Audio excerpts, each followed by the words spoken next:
So Blake Lively was spotted out in New York City this weekend looking, I guess, like someone who very clearly did not get an invite to the Taylor Swift bachelorette party.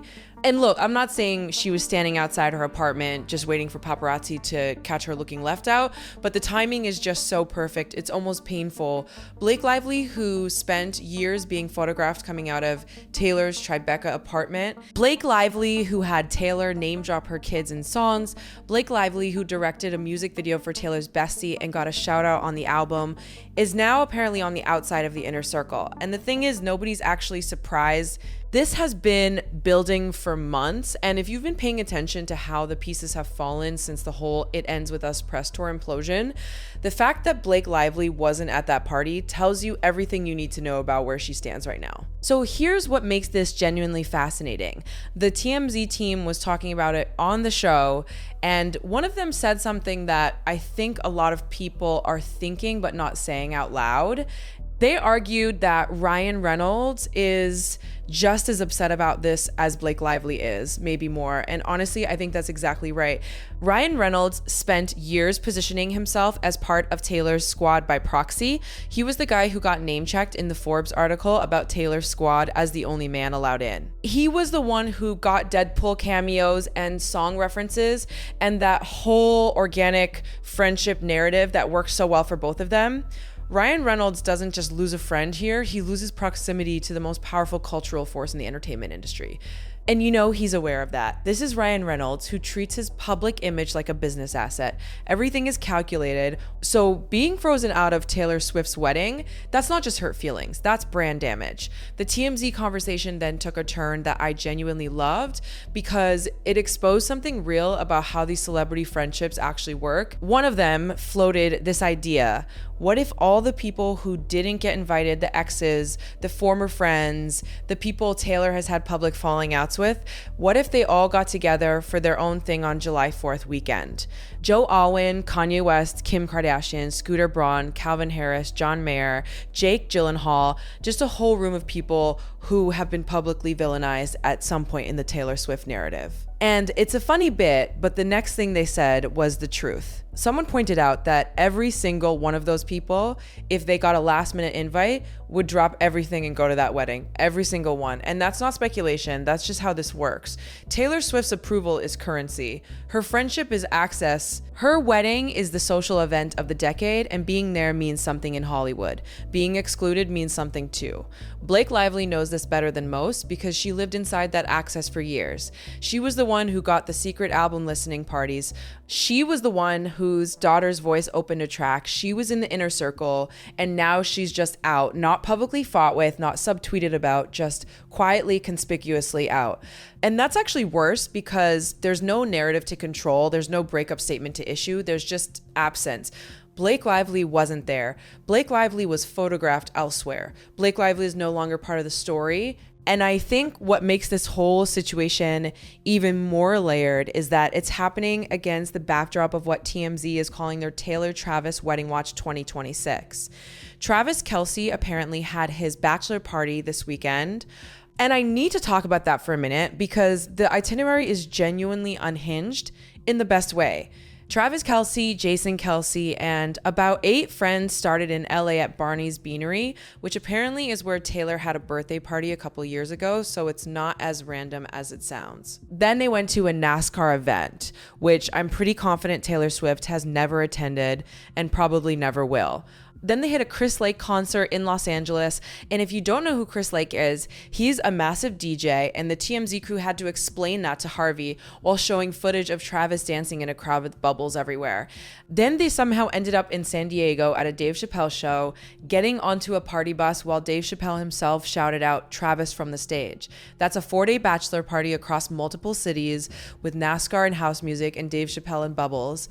Meanwhile, Taylor was reportedly at her place in Rhode Island with SUVs spotted leaving on Saturday morning, maybe chartering a boat, maybe not, but clearly not on a party bus with Dave Chappelle. And this is where the contrast gets interesting because Travis Kelce is out here living his best pre-wedding life with his brother and his friends, doing things that feel authentically like things Travis Kelce would do. While Blake Lively is alone in New York, not invited to the bride's party, the optics are brutal. and they're not accidental. Taylor Swift doesn't do anything by accident. The guest list for her Bachelorette wasn't randomly generated. Every person there was chosen. Every person not there was also chosen. Blake Lively's exclusion was a decision. Now let me connect this to something bigger, because the TMZ episode also touched on Father's Day posts from divorced celebrities, and there's a pattern here about how public relationships fall apart in Hollywood that applies directly to what's happening with Blake Lively. They showed Gisele Bündchen's Father's Day post, which featured her new partner, Joaquin, not Tom Brady. The kids were photographed hugging the new guy. The caption talked about values like integrity and discipline and consistency, which everyone immediately read as shade toward Tom Brady. And look, Tom Brady hasn't eaten a strawberry since the early 90s, so saying he lacks discipline is objectively ridiculous. But that's not the point. The point is that Gisele used a public holiday to make a private statement. She didn't name Tom. She didn't have to. The absence was a message. Blake Lively is living in that same kind of absence right now. She wasn't excluded with a press release. She wasn't excluded with a song lyric. She just wasn't there. And that's how these things work at this level. You don't get a formal disinvitation. You just stop getting the calls. The group chat goes quiet. Your assistant reaches out about scheduling and suddenly everyone's busy. You find out about the Bachelorette party the same way the rest of us do, through TMZ coverage and social media posts from people you used to stand next to in group photos. And here's where I think TMZ really nailed the analysis without even trying. They were joking about the Taylor Swift Haters Club reunion, but the punchline revealed the power dynamic. Everyone on the outs would come running back if invited. That's not about forgiveness. That's not about friendship. That's about the gravitational pull of being associated with the biggest star in the world. Ryan Reynolds understands this calculus better than almost anyone. He built an entire second career on being likable and adjacent to power. Deadpool worked because Ryan Reynolds made himself impossible to dislike. The aviation gin sale worked because he made the brand feel like an inside joke everyone wanted in on. The Wrexham thing worked because he and Rob McElhenney made sports ownership feel accessible and charming. All of it depends on being perceived as someone you'd want at your party. Being publicly excluded from the party of the decade undercuts all of that. Blake Lively's situation is different but related. Her entire celebrity persona has been built on being the cool girl who's also impossibly glamorous. She's the one who makes everything look effortless, from her marriage to her movie roles to her friendships with the most famous woman on earth. But the It Ends With Us press tour cracked that facade in a way that hasn't been repaired. The resurfaced interviews, the way she promoted a domestic violence film like it was a Barbie movie, the tone-deaf marketing, the feud with Justin Baldoni that played out in the trades, all of it made Blake Lively seem less effortless and more calculating. And Taylor Swift, who is famously protective of her own narrative and her own brand, does not associate with people who make her look messy by proximity. That's not a judgment, it's an observation. Taylor has survived in this industry for nearly 2 decades by being strategic about who she stands next to. Right now, standing next to Blake Lively isn't strategic. The TMZ crew also spent time on something completely different that I want to connect back because it speaks to how celebrity narratives get rewritten in real time. They talked about Paget Brewster from Criminal Minds going after a critic named Shaylin Scott from Screen Rant. Paget posted this message telling the critic she sucked, telling her to go work at a shelter, saying bad reviews could cost 350 people their jobs. And the fascinating thing was how the TMZ team split on it. One of them thought it was fair game. If a critic goes after someone, that person can go after the critic. The other one said no, saying a critic doing their job could cost people their livelihoods is a low blow.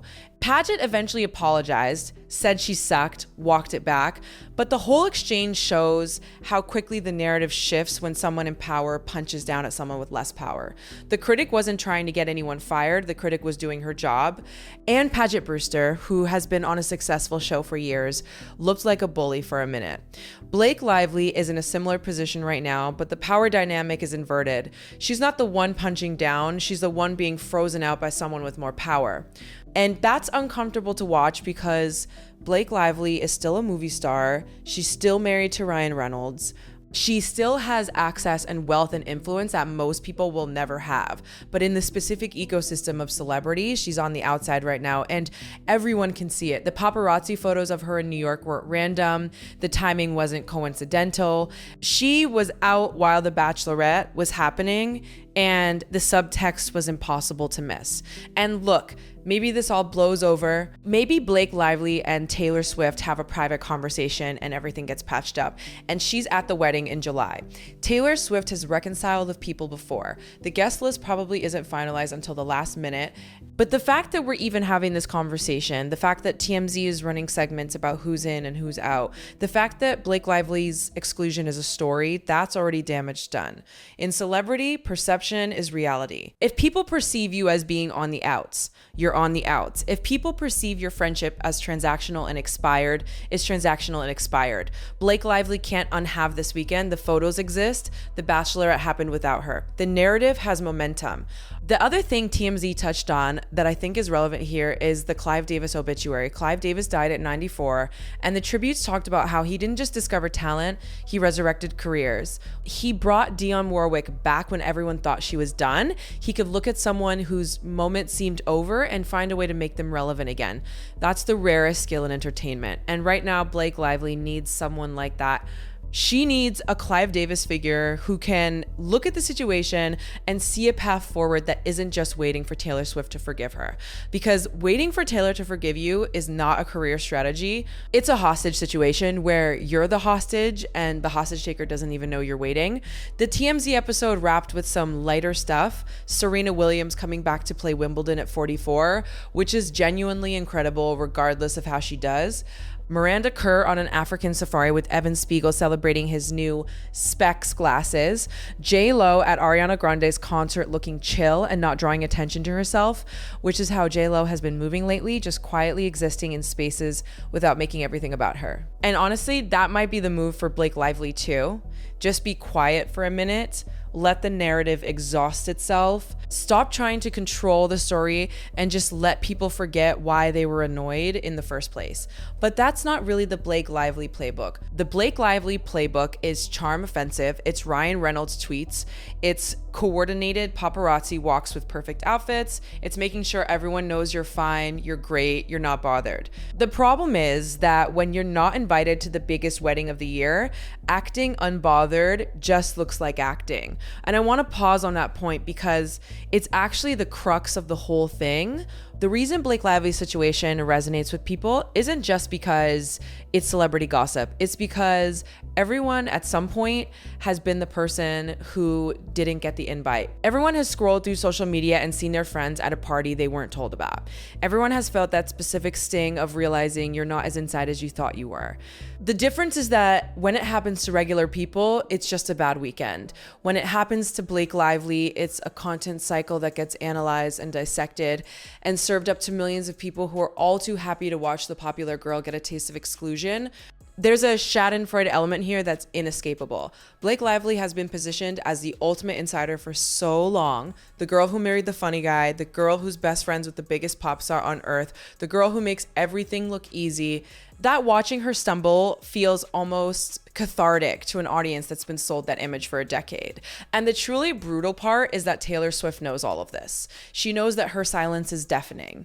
She knows that every day she doesn't post a photo with Blake, every event that happens without Blake in the frame, every pap walk that shows Blake alone instead of in the squad adds another layer to the story. Taylor Swift wrote the book on narrative control. She's been doing it since she was a teenager. She knows exactly what message she's sending by not sending any message at all. And that's what makes this so different from a regular friendship breakup. This isn't two people drifting apart and mutually deciding to keep it private. This is one person with immense cultural power making a strategic decision to distance herself, and the other person absorbing the consequences of that decision in full view of the public. There's no mutual anything here. There's just Taylor's decision and Blake's reaction to it. Before we get into the next part, real quick, if you're enjoying this breakdown, make sure you're subscribed to Pretty Loud so you don't miss any of our deep dives into what's actually happening in celebrity news. So let me pull all of this together because the TMZ episode covered a lot of ground, But the Blake Lively and Taylor Swift stuff is what people are actually talking about today. The Father's Day shade, the Serena Williams comeback, the Clive Davis tributes, all of that is interesting. But the thing that gets the group chats going is watching the most carefully managed friendship in Hollywood unravel in public. And it's not even unraveling dramatically. There's no big fight. There's no statement from either side. It's just a quiet, conspicuous absence. Blake Lively wasn't at the bachelorette party. Blake Lively was photographed alone in New York. Blake Lively is no longer part of the inner circle, and the silence from both camps is louder than any statement could be. What happens next depends entirely on Taylor Swift. That's the power imbalance at the heart of this. Blake Lively can't fix this on her own because she didn't break it on her own. Whatever caused the distance between them, whether it was the "it ends with us" backlash, whether it was something personal, whether it was just the natural drift that happens when one person's star is rising and the other's is dimming, it's not something Blake Lively can undo with a phone call. Taylor has to want to let her back in. And right now, with a wedding in July and a career that's never been bigger, Taylor Swift has very little incentive to associate with someone who brings negative headlines. The calculus is cold, but it's clear. Blake Lively costs more than she contributes right now, and Taylor Swift didn't get to where she is by making sentimental decisions about who gets to stand next to her. The TMZ team joked about the Haters Club reunion, but the joke works because it's true. Every ex, every former friend, every person who's ever been on the wrong side of a Taylor Swift narrative, they're all out there living their lives. And some of them are doing fine and some of them aren't. But none of them have the access they used to have. That's the deal. You get the friendship, you get the access, you get the name checks and the listening parties and the Instagram posts until you don't. And when you don't, you're just another celebrity watching the biggest wedding of the year from the outside, hoping the paparazzi catch your good side while you pretend you had other plans all along. Blake Lively is a talented actress, a successful businesswoman, a mother of 4, and someone who has been famous long enough to know how this works. She'll be fine. She'll find new projects, new friendships, new ways to be in the spotlight, but she won't be at that wedding unless something changes fast. And the fact that we're all watching to see if it does, the fact that TMZ is tracking her movements against the Bachelorette timeline, the fact that her exclusion is content, that's the story, not the friendship, not the fight, not the reconciliation that may or may not come. The story is that we're all watching and we all know exactly what it means when someone who used to be inside is suddenly, visibly, undeniably